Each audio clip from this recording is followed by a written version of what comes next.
Hola, bienvenido a La Palabra en Punto, aquí en RTQ. El día de hoy estamos muy contentos aquí en el programa porque vamos a continuar con una charla que habíamos iniciado hace unos programas atrás con el maestro Alfredo Rodríguez García. Él es filósofo, maestro de griego, maestro de egipcio antiguo y obviamente pues de diversas materias de filosofía. Sin embargo, la plática que hoy vamos a continuar tiene que ver con el egipcio. Bienvenido, Alfredo. Al contrario, gracias a ti por la invitación, Martín.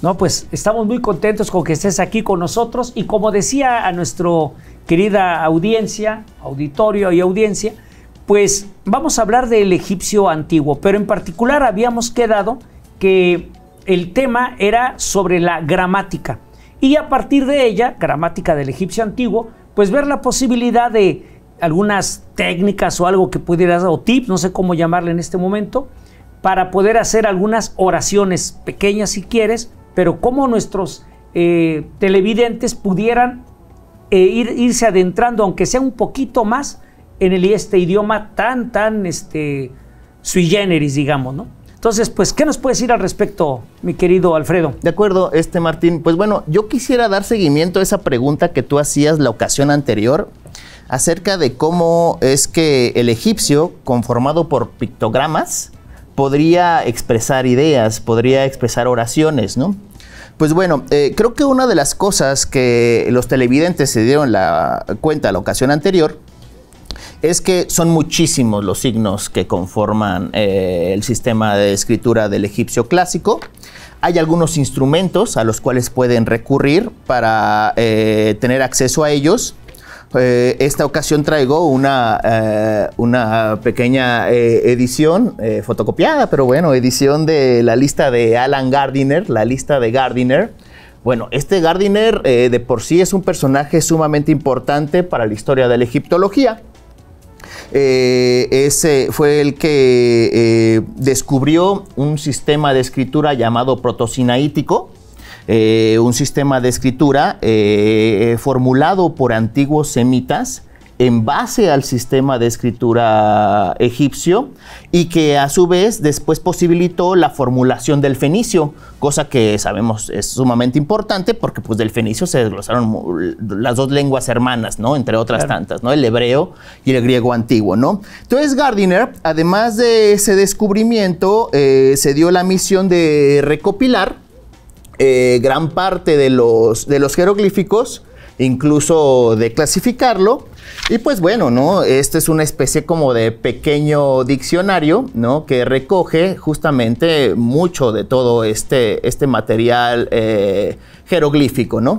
Ahora bien, cuando uno empieza a trabajar con la lista de Gardiner, empieza a detectar, no sé, por ejemplo, aquí esta página al azar, ¿no? Que hay algunos signos cuya transliteración pues no corresponde nada más a una letra, sino que corresponde a varias, ¿no? Esto está vinculado con algo que comentábamos la ocasión anterior. El egipcio clásico, decíamos, es una lengua consonántica, pero sus signos pueden remitir a una consonante, dos consonantes, tres o incluso más en formas abreviadas, ¿no? Es por eso que se habla en el egipcio clásico de signos monoconsonánticos, biconsonánticos y triconsonánticos. He traído una pequeña como colección de signos monoconsonánticos, biconsonánticos y triconsonánticos. He tratado de seleccionar como los más usuales que podemos encontrar justamente en la literatura, lo que se llama la literatura monumental, ¿no? Epigráfica, esto que vemos en los monumentos. Pues bueno, aquí tenemos signos monoconsonánticos como el mochuelo, la lechuza, ¿no? Que le corresponde el sonido M. Incluso a veces funciona como una preposición correspondiente a en, dentro de, etcétera. Aquí tenemos la serpiente cornuda. Una alumnita dice que es más bien un baboso, que parece un baboso. Mnemotecnias, ¿no? Le corresponde el sonido F. A veces toma el papel de pronombre personal, un tipo de pronombre personal del griego, del egipcio antiguo que se llama sufijo. le correspondería el pronombre personal de la tercera del singular masculino. A veces opera justamente para indicar el él. Aquí tenemos la T, lo vimos en cartuchos la ocasión anterior, ¿no? Que parece un taco, que parece un panecillo, ¿no? Está relacionado con las desinencias de femenino. Hoy veremos de hecho cómo es que se puede emplear. Y también hablando de desinencias, ¿no? Determinaciones que indican el género y número de las palabras, pues aquí tenemos la codorniz, que le corresponde el sonido U y que está relacionado con los plurales, con las palabras plurales, ¿de acuerdo? Traigo unos signos biconsonánticos. Aquí tengo SA, que parece 3 en realidad es una A. Ya la otra vez comentábamos que el sistema de transliteración de los jeroglíficos se lo debemos a la escuela alemana, específicamente a Adolf Hermann. SA es sumamente usual, como sustantivo significa hijo, y si los televidentes le ponen luego atención a los llamados cartuchos, se darán cuenta que junto con esos cartuchos suele aparecer como patito, esta oca, y que incluso a veces tiene un pequeño circulito en la parte superior. El circulito sabemos que es el círculo solar, correspondiente a Ra, y eso se leería como Sa-Ra, es decir, hijo del sol, ¿de acuerdo? Aquí tenemos otro signo que es una especie de canasta. Aquí tenemos que le corresponde la consonante N y la consonante B. Y creo que un problema que podemos identificar de inmediato es, bueno, ¿cómo vamos a leer una palabra que tiene dos consonantes, ¿no? Claro. Hay una especie de convención que dice que cuando tenemos dos consonantes hay que ponerle una E en medio. Entonces, este signo se va a leer como nef, el siguiente se va a leer como K, ahí tenemos nuevamente la A, y que es una pierna, se va a leer como red, que puede significar de hecho pierna o pie, etc. También traje unos triconsonánticos muy usuales, casi siempre que le echen ojo a jeroglíficos van a encontrarlo. Uno exageradamente usual, la banderola, que se lee como Necher, ya poniendo las es en medio. Necher, que significa Dios. No es Neger. No, es Necher. Necher. Necher. El sonido de T con esta línea le corresponde justamente el sonido de che, efectivamente. Necher.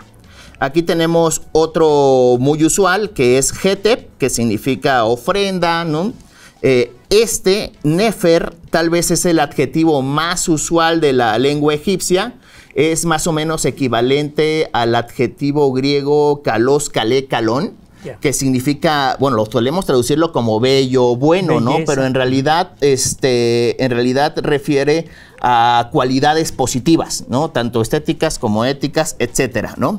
Y también tenemos aquí un jeroglífico sumamente usual, que es Nesú, a veces se puede leer Nesut, que correspondería en todo caso al rey, ¿de acuerdo? Y bueno, ¿no? Ya que hemos identificado, ¿no?, los tipos de signos que tenemos en el egipcio clásico, pues bueno, cabe la pregunta, ¿no? ¿Cómo es que yo puedo flexionar un sustantivo, ¿no? Esto de flexionar se escucha muy sofisticado, pero no es otra cosa que el cambio de desinencias, ¿no? El cambio de terminaciones para cambiar el género o número de un sustantivo o una palabra, ¿no? Lo veíamos la ocasión anterior con la palabra niño, ¿no?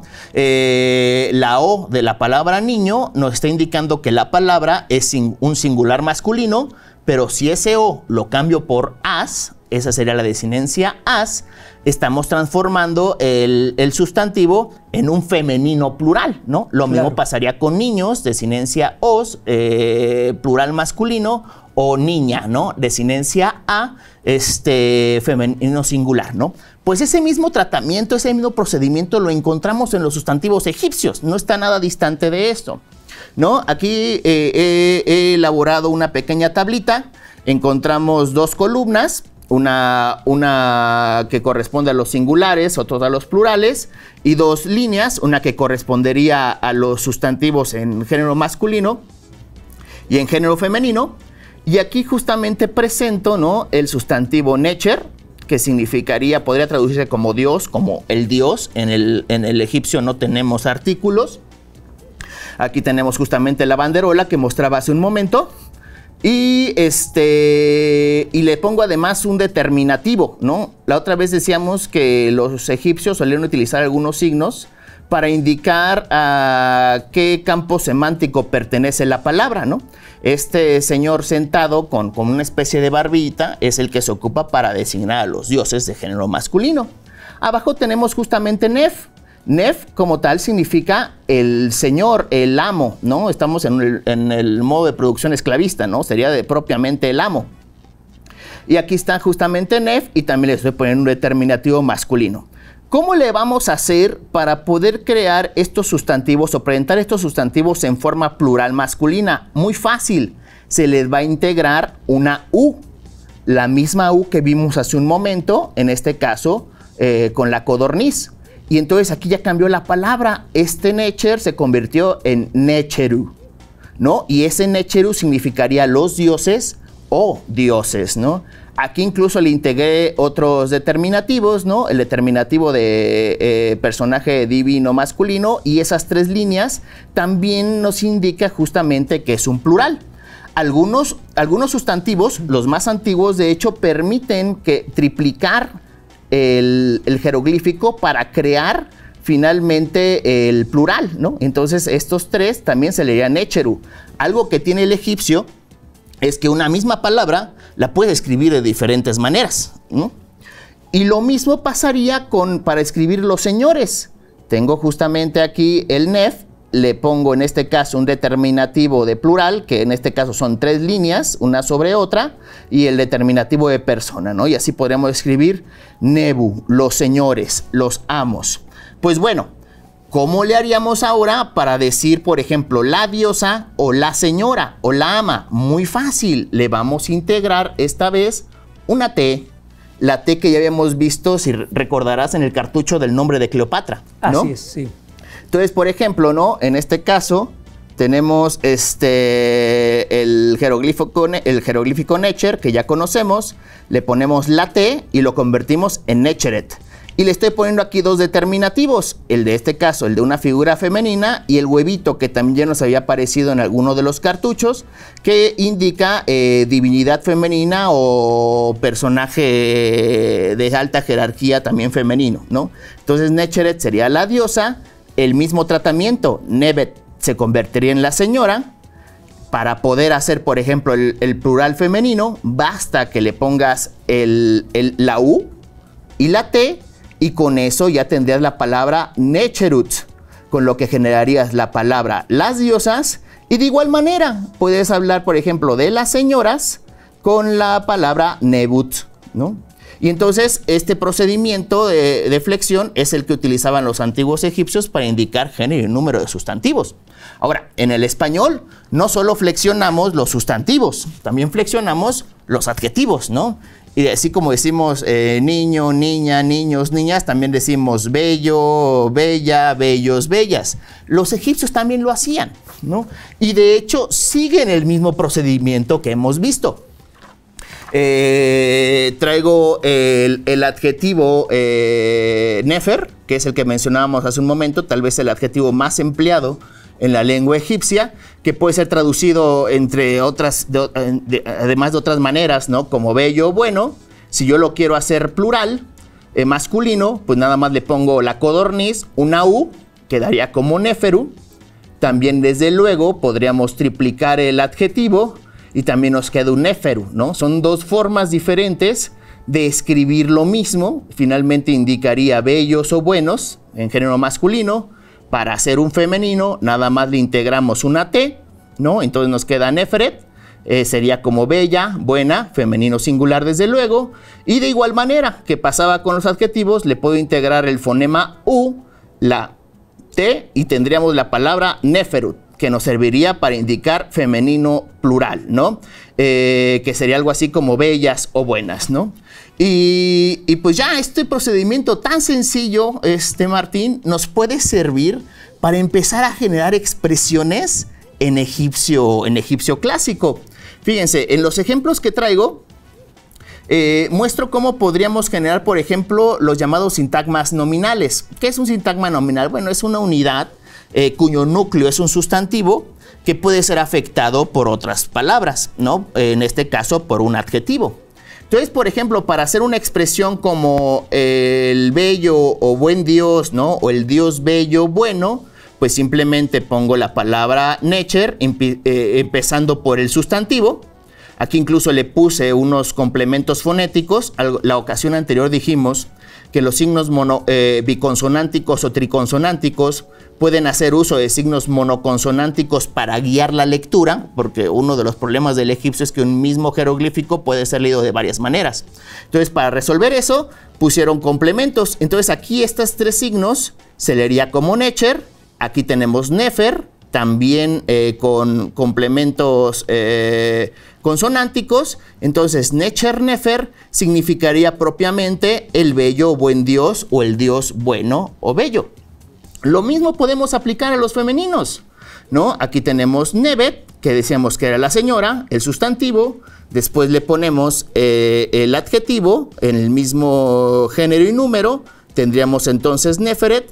Y entonces la palabra nebet neferet significaría la bella o buena señora, la señora buena o bella.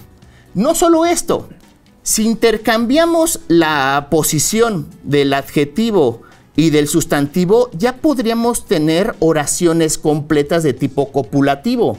En este caso, oraciones de predicado adjetival. Oraciones de la forma, no sé, el niño es bello, la niña es inteligente, con etcétera. Predicado, digamos. Así es, con complemento nominal lo suelen llamar, ¿no? Algo interesante es que en el egipcio, como en muchas otras lenguas, como en el hebreo, en el tiempo presente, o por ejemplo el japonés, no tienen verbo ser. Esto tiene implicaciones filosóficas que creo que podríamos discutir después tú y yo, ¿no? Por este famoso tema filosófico del problema del ser y cosas así por el estilo, ¿no? Pero bueno, ¿cómo haríamos una oración de ese tipo? Muy fácil. Voy a poner el adjetivo siempre en forma masculina singular, y después el sustantivo, y entonces tengo nefer, necher, y con eso tengo justamente el Dios es bello, el Dios es bueno. Lo mismo podríamos hacer justamente con por ejemplo, nebet, ¿no? Señora. Ponemos primero el adjetivo siempre en este tipo de construcciones, siempre en masculino singular, ¿no? Luego el sustantivo, y entonces tendríamos nefer, nebet, la señora es bella o es buena, ¿de acuerdo? Entonces serían como unas pequeñas construcciones que se pueden hacer a partir de la flexión sustantival y adjetival. Y alguien dirá, oye, Alfredo, ¿y a poco con eso ya vamos a poder leer jeroglíficos egipcios, no? Pues no todos, no muchos, pero sí hay algunos que ya podríamos justamente acercarnos. Esta ocasión traigo un par de ejemplos. Son jeroglíficos que se encuentran en algunas obras que están alojadas actualmente en el Museo Metropolitano de Arte de Nueva York, ¿no? Vamos a leer jeroglíficos antiguos el día de hoy, y creo que los espectadores ya empiezan a notar formas que les son más o menos familiares. Miren, aquí tenemos justamente la banderola de Necher, ¿no? Aquí tenemos justamente la T que nos permite hacer sustantivos femeninos. Aquí tenemos también el adjetivo nefer. E incluso aquí tenemos justamente la palabra nebet y dos rayitas extra, ¿no? Pues bueno, a partir de lo que hemos visto hoy, ya podremos traducir de hecho esto, Martín. Por un lado, hay que considerar el orden de lectura. ¿Cómo vamos a leer un jeroglífico egipcio? ¿Por dónde empezamos? El egipcio puede leerse de izquierda a derecha, de derecha a izquierda y de arriba a abajo. ¿Cómo vamos a verlo si lo empezamos a leer de derecha a izquierda o de izquierda a derecha? Hacia donde apunten los objetos o los rostros de los animales o los personajes representados es de donde vamos a empezar a leer.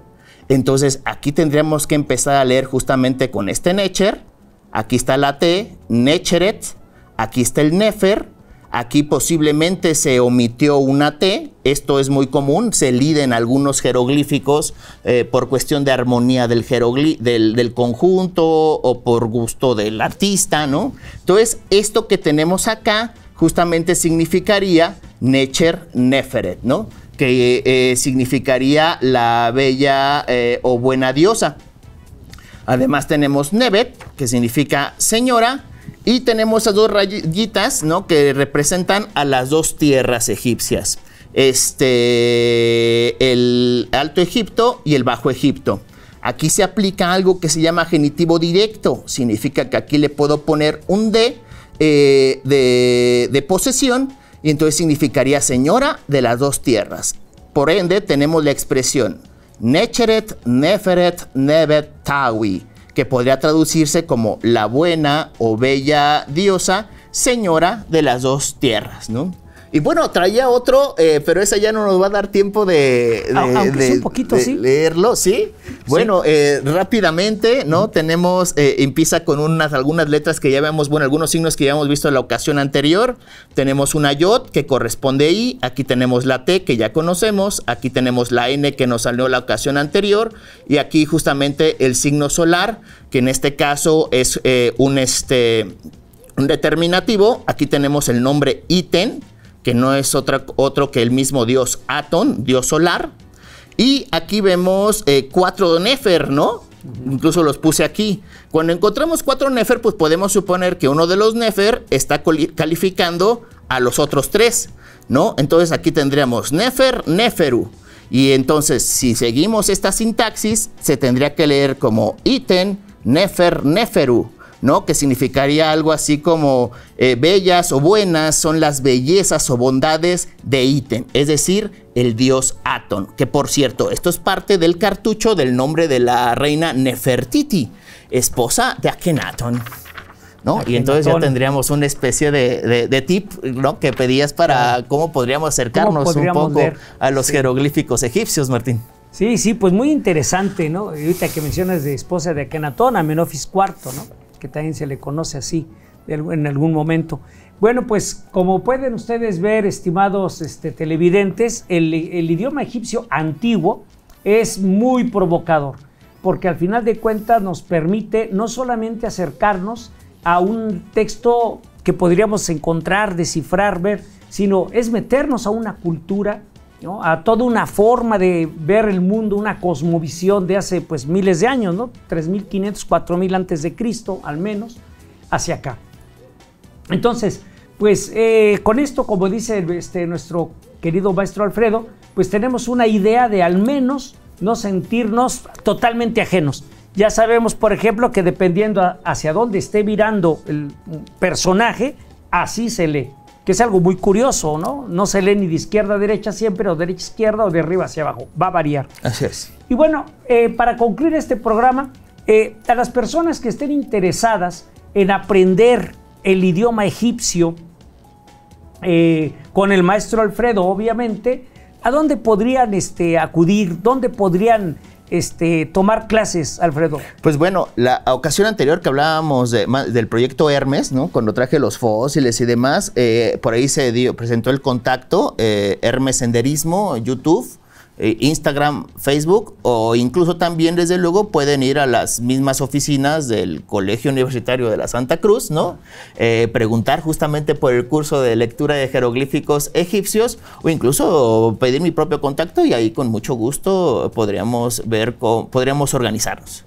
Pues muchas gracias. Cuando dice el Colegio Universitario de la Santa Cruz, es donde todos conocemos, es en el Templo de la Cruz, aquí en el mero centro, en el centro histórico de Querétaro, al oriente de la ciudad. Y bueno, pues no nos queda más que despedirnos. Muchas gracias por estar aquí, Alfredo. Nos vamos a ver seguramente en una siguiente edición hablando de otro tema muy interesante como siempre. Y pues a ustedes, estimados televidentes, nos vemos en una siguiente edición de aquí en La Palabra en Punto, un espacio para la cultura y la reflexión. Hasta entonces. Hasta luego.